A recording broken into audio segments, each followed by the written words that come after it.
I'm Rosie and welcome to my YouTube channel. So in this video I'd like to talk about how being honest with your shame or darkest fantasies, which often link to shame, actually set you free. I've written out some notes just to help remind me.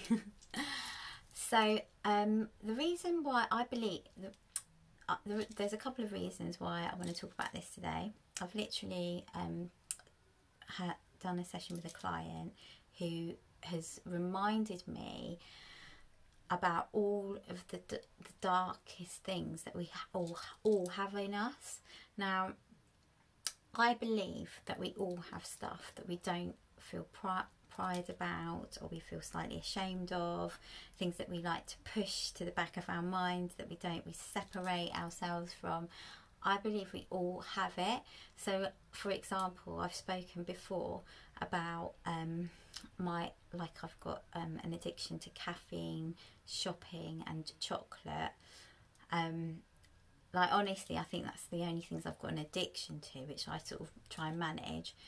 And I've said before about how I don't believe those addictions are any different from like a sort of drug addiction or an alcohol addiction or anything like that. It's just more acceptable in society.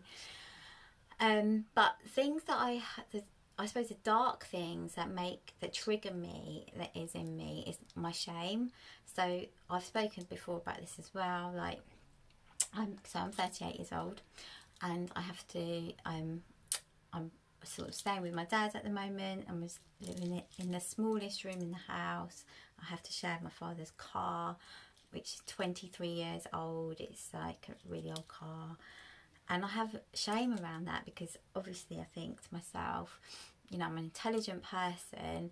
I should be at a different stage in my life, like probably I should be owning my own home, etc, etc. But and so also I have shame around, so I mean obviously I'm talking about it on this video because I want to set myself free and encourage others to do the same. When I meet people, say for example, if I meet someone for the first time or whatever, I do sometimes feel some slight shame over that, and having to explain, oh, you know, I did own my own house at one point and blah blah blah.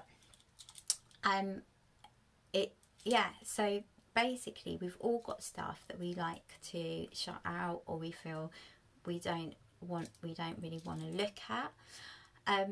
And I believe, I mean, I do loads of work with this because I'm a therapist, so I look at this all the time with my clients and with myself. Those are the things that you have to look at and have pride over. And even though it can be very difficult, especially with really dark sexual fantasies, which is what I talk with a lot of my clients about, it can be very difficult to honour that and feel like that is within you.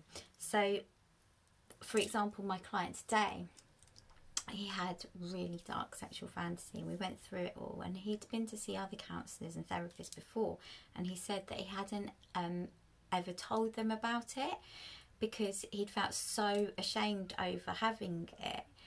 And he said like he basically sort of indulges in his fantasy through porn or like using webcam girls or whatever, every now and again, and then he'll every sort of few weeks, months, whatever, then he'll push it to the back of his mind, and he'll feel deeply ashamed that he's like indulged in himself in it, and he'll, you know, be like, I'm not that person. Then he'll go for weeks without doing it, and something will bubble up, like either a stress in his life, and he'll indulge in it again, and he'll punish himself, feeling guilty, ashamed, and it's like a secret because no one. And these are all this is the cocktail for addiction. Even if you only indulge in something like every now and again, if you've got guilt, shame, and secrecy, it's a nice cocktail for addiction, because the addiction will hold because you're not being honest with yourself, with others. you've got shame over it, and then you feel guilt. Now, as I said before in previous videos, that with addiction, it comes back to some form of lack. Well, this is what I believe from all the research I've done. It comes back to a form of lack of connection or emotional, with where a lack of connection to your emotional needs being met in childhood, and it can come in any form of addiction, like to something quite what we would call mild, like my caffeine addiction or whatever, to maybe something more extreme, like something sexual or a drug addiction or an alcohol addiction. Now that's what I've understood from all the work I've done. But the thing is that I believe we all have these to a lesser or greater extent. Like I just said, I believe we've all got shame with something. There's something that everyone has that they don't feel, unless you're completely resolved within yourself, that you feel like you feel proud of. There will be something, I believe that. Now, what I think, this is just my little message for today or for this video, is to honour that in yourself. Be honest with that. Be honest with what it is you feel ashamed of.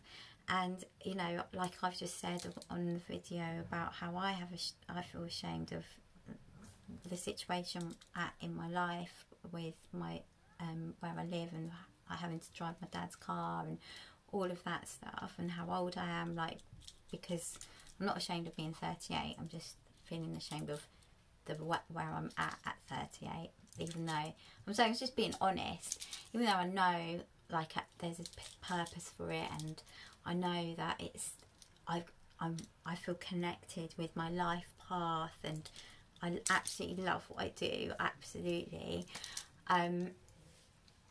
And I'm intelligent, I've got degrees, you know, I've got loads of things going for me, I know that, but everyone, like I said, everyone's got this shame.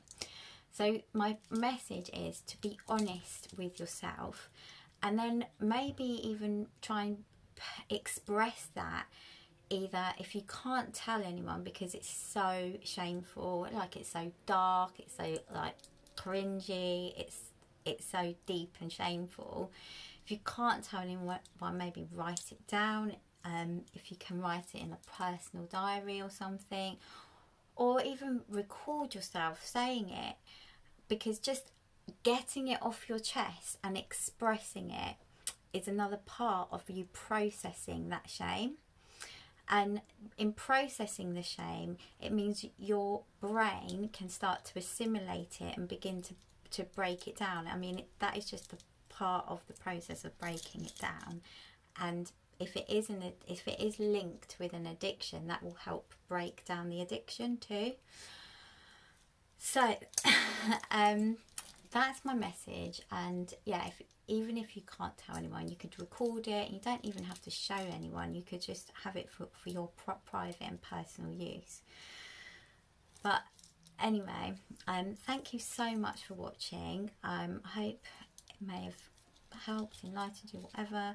If you're interested in any of the work I do, I've got a website. My website is www.rosiemorellsextherapist.com, and my email address will be in, so my email address and my website will be in the description, and you can check it out. Thank you for watching. Lots of love. God bless. Namaste.